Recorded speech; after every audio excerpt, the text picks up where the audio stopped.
নমস্কার, আমি Akash Majumdar, consultant clinical psychologist, psychotherapist. আজকে একটা গল্প বলি, মজার ঘটনা, যেটা আমাদের প্রত্যেকের মোটামুটি দৈনন্দিন জীবনে ঘটে থাকে। মনে করুন আপনি ৫টা জিনিস কিনবেন বলে বাজারে গেছেন।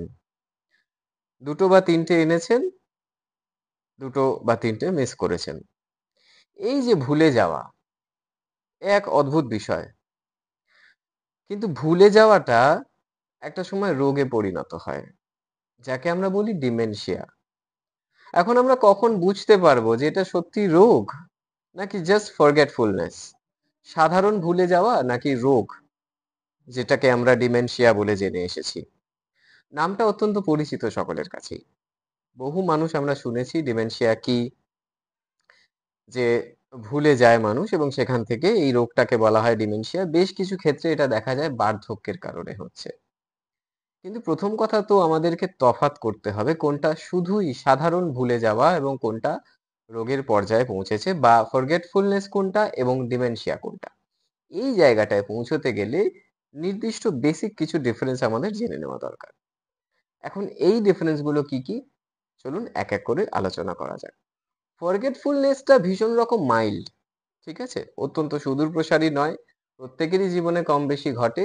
ফরগেটফুলনেস মাইল্ড, সামান্য এবং ওকেশনাল, নির্দিষ্ট কিছু ঘটনায়।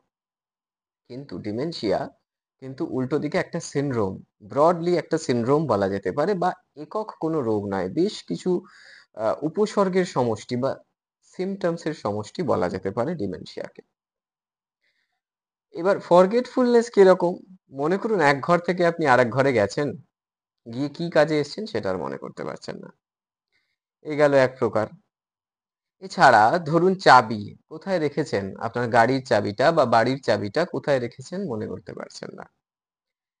এই আরেকটা রকম। এই সমস্যাগুলো আমরা প্রতিনিয়ত কিন্তু আমরা ফেস করে থাকি। এর মধ্যে যেটা আরো আরেকটা জিনিস, যেটা শুরুতেই বললাম, বাজারে গিয়েছেন, ৪-৫টা জিনিস আনার কথা, একটা এনেছেন, একটা আনেননি। সেক্ষেত্রে যেটা হয়েছে যে বাড়িতে এসে রীতিমতো একটা ঝগড়াঝাটির পরিস্থিতি। এই জিনিসটা আমাদের দৈনন্দিন জীবনে ঘটেই থাকে। এটাকে ফরগেটফুলনেস বলা হয়। এখন তাহলে এর কারণটা কি?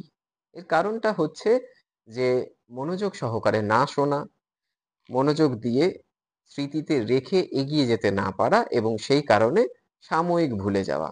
এর প্রভাব কিন্তু দৈনন্দিন জীবনে খুব একটা পড়ে না। সাধারণত এর প্রভাব পড়লেও তা ক্ষতিকারক নয়। আপনার ব্যক্তিগত জীবনে, আপনার পারিপার্শ্বিক সামাজিক জীবনে এটা কোনো রকম ক্ষতি কিন্তু আনছে না। এর কারণগুলো কি কি? ধরুন চাপ, ক্লান্তি বা মনোযোগ দিয়ে না শোনা, যেটা এর আগেও বললাম আমি। এছাড়া আরো আরেকটা জিনিস, সেটা হচ্ছে নির্দিষ্ট কিছু সময় ধরে বেশ কিছু ওষুধের পার্শ্ব প্রতিক্রিয়া, বা আমরা যেটাকে সাইড এফেক্টস বলে থাকি। এখন সমস্যা হচ্ছে এই যে সাম্প্রতিক ঘটনা আপনার মনে থাকলো না, আপনজনকে চিনতে পারলেন না, রাস্তা ভুলে গেলেন, এই যে সমস্যাগুলো হচ্ছে, দুপুরে খেয়েছেন অথচ সন্ধ্যাবেলা মনে নেই। কিন্তু আপনাকে যখন ৩০-৪০ বছর আগের কথা জিজ্ঞাসা করা হচ্ছে, আপনি গড়গড় করে বলে দিতে পারছেন। অথচ একদম সাময়িকভাবে দুপুরের ঘটনা বিকেলে মনে নেই। যেরকম বললাম, রাস্তা কারোর বাড়ির মনে নেই, বা কখনো কখনো দেখা যাচ্ছে যে নিজের বাড়ির রাস্তায় খেয়াল করতে পারছেন না।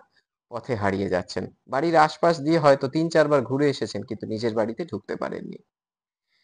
কিংবা আপনজনকে চিনতে না পারা। অত্যন্ত সাম্প্রতিককালে ঘটা কোনো ঘটনা মনে রাখতে না পারা। এইগুলো হচ্ছে আমরা কিন্তু ডিমেনশিয়ার মধ্যে ধরবো। তাহলে মূলত বেসিক ডিফারেন্সটা বা পার্থক্যটা তো আমরা বুঝতেই পারছি। ডিমেনশিয়ার ক্ষেত্রে যেটার প্রভাব কিন্তু সুদূর প্রসারী, এবং এটা আপনার ব্যক্তিগত জীবন, সামাজিক জীবন, দৈনন্দিন জীবনের উপরে বেশ ভালো রকম প্রভাব বিস্তার করছে। এবার জানা যাক ডিমেনশিয়া কত প্রকারের। ডিমেনশিয়া মূলত যে যে কারণে হয় সেগুলো বললেই আমরা একটা প্রকারভেদে এসে যেতে পারবো। এর মধ্যে দুটো টার্ম আপনাদের সকলেরই খুব পরিচিত মনে হবে একটা সময় পরে। এক হচ্ছে অ্যালঝাইমার্স, আর একটা হচ্ছে আপনার ভাস্কুলার ডিমেনশিয়া। অ্যালঝাইমার্স কি?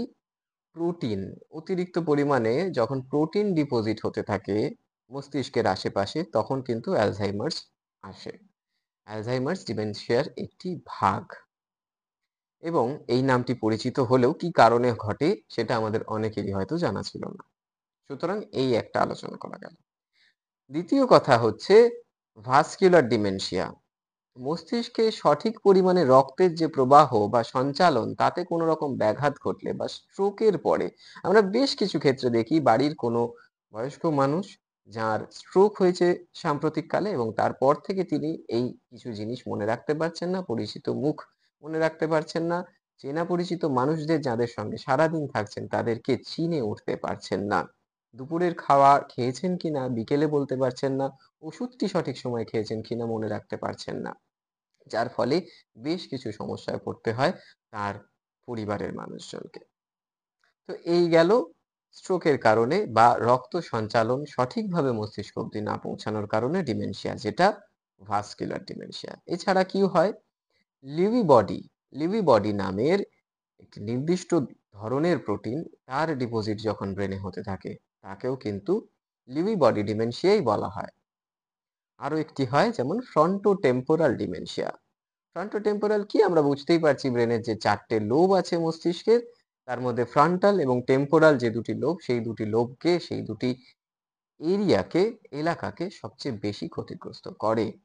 এ গেল ফ্রন্টোটেম্পোরাল ডিমেনশিয়া। এছাড়াও থাকে mixed dementia, Huntington's disease, Lewy body dementia নিয়ে আমরা আলোচনা এর আগেও করলাম। এই ধরনের আরো অন্যান্য বেশ কিছু ধরনের ডিমেনশিয়া কিন্তু মানুষকে ক্ষতিগ্রস্ত করতে পারে।